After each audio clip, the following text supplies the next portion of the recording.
Почитуван северно-македонски премиер, тоест спикер, како што бе нарекол Макрон, ќе се повикам на еден член.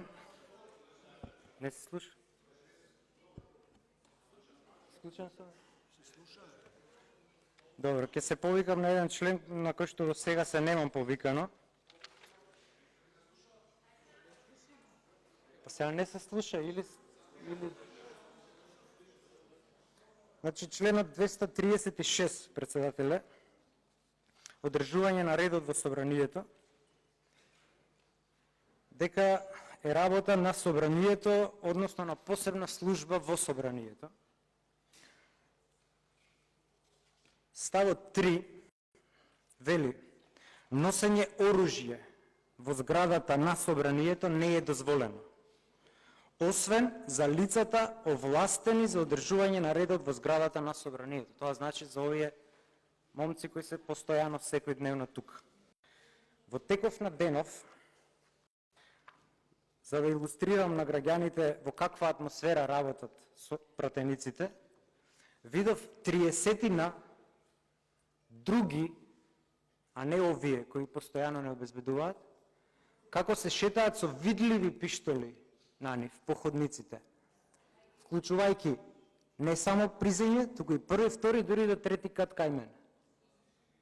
Што вие, председателе, правите за да ја спречите оваа атмосфера на страв врз пратениците, која што досега е невидена во собранието?